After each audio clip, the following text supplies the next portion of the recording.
बिहार की राजनीति में इस समय एक बयान ने राजनीतिक भूचाल ला दिया है और नीतीश कुमार की राजनीति एक बार फिर से सवालों के कटघरे में खड़ा हो गई है। वैसे तो चिराग पासवान ने भी एक इंटरव्यू के दौरान नीतीश कुमार के नाम पर चुप्पी साध ली थी, लेकिन चिराग पासवान के एक प्रवक्ता ने राजनीतिक हड़कंप मचा दिया है।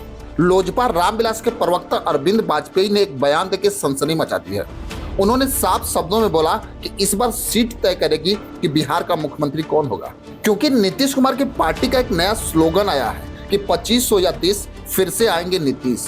वैसे तो भाजपा के चाणक्य अमित शाह ने पहले ही बोल दिया था कि बिहार चुनाव के बाद मुख्यमंत्री का नाम तय होगा, लेकिन इसमें बहुत बवाल हुआ और बाद में भाजपा के कई बड़े नेताओं को आना पड़ा। इसके बाद फिर से नीतीश कुमार शांत हुए, लेकिन अब लोजपा रामविलास के प्रवक्ता के बयान से इतना तो तय हो गया कि नीतीश कुमार के रास्ते राजनीति के आसान नहीं होने वाले। वैसे अगर देखा जाए तो इस बार विधानसभा का चुनाव बिहार के लिए मील का पत्थर साबित होगा, क्योंकि सभी लोगों की नजरें इस समय नीतीश कुमार पे है। क्या नीतीश कुमार फिर से रिपीट होंगे या नीतीश कुमार की सत्ता समाप्त हो जाएगी? क्योंकि अगर अंदरूनी समीकरणों को देखा जाए तो नीतीश कुमार अब किसी के लिए स्वीकार नहीं है, क्योंकि अगर भाजपा नेताओं और चिराग पासवान के बयान को देखा जाए तो साफ समझ में आ जाएगा कि नीतीश कुमार का मुख्यमंत्री बनना ना के बराबर। क्योंकि बिहार की राजनीति में कई बार सवाल आया कि बिहार में भाजपा का मुख्यमंत्री हो, और ये बातें भाजपा के कई बड़े नेता बोल भी चुके हैं। कुछ दिन पहले विजय सिन्हा ने भी अटल बिहारी वाजपेयी की जयंती पे बोला कि इस बार भाजपा का मुख्यमंत्री होना चाहिए।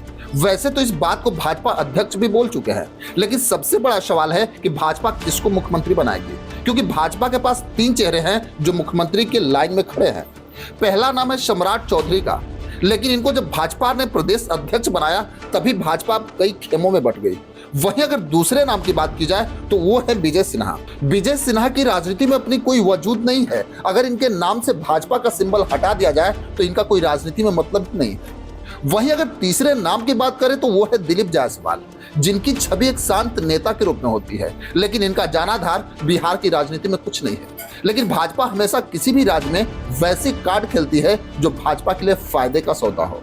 वहीं अगर गौर से देखा जाए तो 2 दिन पहले अमित शाह और चिराग पासवान की मीटिंग होती है और उसके बाद चिराग पासवान के पार्टी के प्रवक्ता अरविंद वाजपेयी का बयान आता है। वो भी अरविंद वाजपेयी ने साफ शब्दों में बोला कि इस बार बिहार में नंबर देखे जाएंगे, जिसके पास जितना नंबर होगा उसी का मुख्यमंत्री बनेगा। यानी साफ है कि भाजपा ने अपनी रणनीति बनानी शुरू कर दी है और भाजपा का ध्यान सीधा चिराग पासवान पर लगा है, क्योंकि चिराग पासवान ने भाजपा के कई कामों का विरोध किया, चाहे वो लेटरल एंट्री हो या वक्फ बिल संशोधन हो। इसके बाद भी वो प्रधानमंत्री मोदी के खास बने हुए हैं। वैसे अगर देखा जाए तो ये सब राजनीति में इतना सहज नहीं होता, वो भी वैसी स्थिति में भाजपा जैसी बड़ी पार्टी के लिए जो चिराग पासवान को सर आंखों पे बैठाया है, क्योंकि भाजपा भी चिराग पासवान की राजनीतिक हैसियत को जानती है कि चिराग पासवान क्या है। जब अकेले चिराग पासवान राज्य के मुख्यमंत्री को बिहार के तीसरे नंबर की पार्टी बना सकते हैं, तो प्रधानमंत्री मोदी के लगातार रैली के बाद भी भाजपा अपना स्ट्राइक रेट 60% ही बना सकती है। लेकिन वहीं लोकसभा चुनाव में चिराग पासवान ने अपनी 100% स्ट्राइक रेट बना के प्रधानमंत्री मोदी को भी चौंका दिया। वैसे अगर बिहार विधानसभा चुनाव की बात करें तो सबसे सक्रिय कार्यकर्ता इस समय चिराग पासवान के पास है। वैसे अगर देखा जाए तो चिराग पासवान को जिस तरह से प्रधानमंत्री मोदी प्रोजेक्ट कर रहे हैं उसका भी एक अलग राजनीतिक संदेश है, क्योंकि अगर विधानसभा चुनाव में फिर से 40 या 45 सीट नीतीश कुमार के पास आती है तो फिर बिहार की राजनीति में खेल कुछ अलग हो जाएगा। और जैसा कि राजनीतिक हल्के में चर्चा भी है कि चिराग पासवान को 35 सीट भाजपा देगी और चिराग पासवान अगर 30 सीट जीत जाते हैं तो फिर किसी भी हाल में नीतीश कुमार मुख्यमंत्री नहीं बनेंगे।